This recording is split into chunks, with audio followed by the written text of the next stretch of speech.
So I watched Unhinged finally, the first movie to get a wide release after 17 years of pandemic lockdown. We have therefore made the assessment that can be characterized as a pandemic. And just like Tenet, it did not in fact save cinemas. However, unlike Tenet, it was nice enough to keep itself short at just 80 minutes. It could have been shorter. This is the guy. I'm the guy. The guy.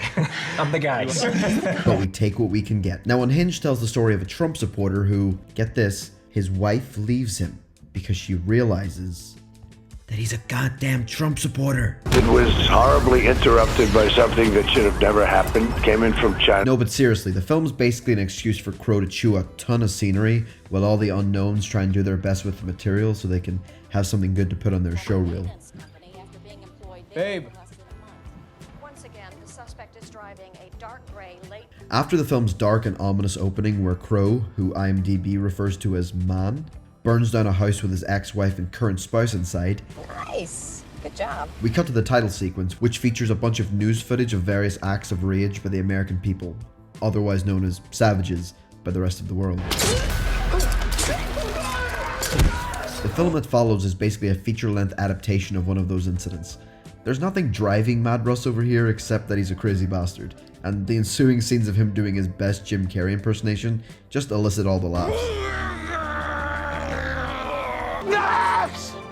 Help me! I'm feeling...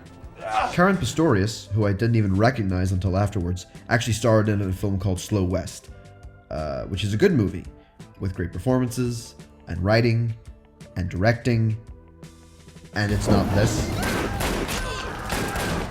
She's our main character, Rachel, and every time Man says her name, I think of... Rachel! She's iffy here. Sometimes I'm with her, and then other times it's like she's taken too many toots and doesn't quite know where she is. I like the kid, though, even if his name is Kyle, which is the worst name to give to any kid. It's okay. He was solid in Lights Out, and I actually really enjoyed him and Aubrey Plaza's relationship in last year's Child's Play reboot. God, I really don't know what to say, do I? One of those things. I really did want more out of this. The trailer made it seem like some high-octane schlock. Like, I thought they were going to go all out with it. Have Crowe wear a big red hat, have him do a big monologue about immigrants stealing his country, and then maybe he dies by getting impaled by the American image of democracy. I don't know. I was hoping for the best of the worst. What we got was something that seemed to want to say something about the current rage culture building in the States. Yeah, I admit to being a little zoned out back there. I've been kind of having a hard time lately. But it also just wanted to be another revenge thriller where you have tons of car crashes.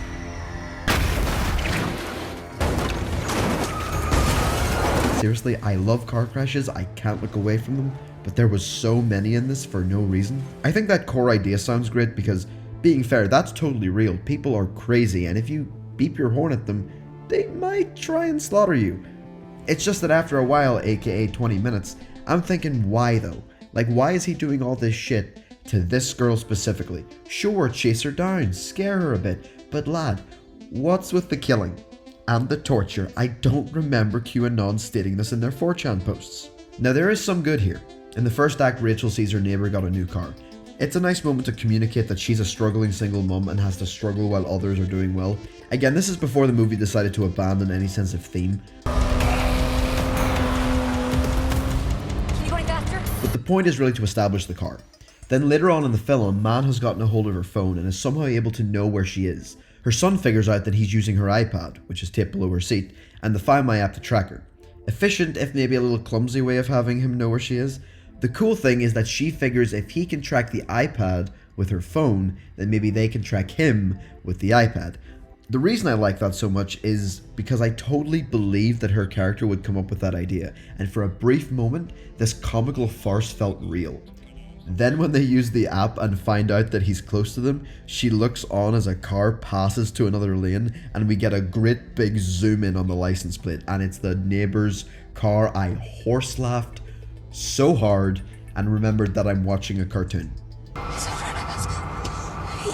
You know, I haven't seen it in forever, but a movie this reminds me of is Joel Schumacher's Falling Down, starring everyone's favourite wife-beating Ant-Man, Michael Douglas.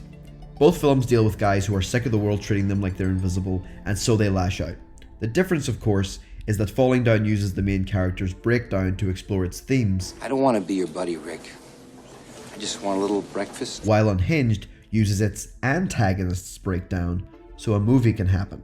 We seem to have developed a fundamental inability to apologize to anyone for anything. Michael Douglas isn't really sympathetic either. The film doesn't ask us to feel sorry for him as much as it poses the question of what were the events that led to his eventual downfall, and could that have been avoided? Unhinged does not need to be a breakdown of the average American's character. It doesn't want to be, and I don't want it to be either. But since it insists on not going full Trump, I think it needed a bit more substance, if not in the script, then at least in the visuals, because despite a pretty nice opening, the film doesn't have any memorable shots or set pieces. Again, the promise is there. You give me the same synopsis and I'll make something so over the top that Republicans would class it as a documentary. Call it, Make America Unhinged Again. Boom. Automatic theater dollars. Oh. Wait. Theaters are dead now.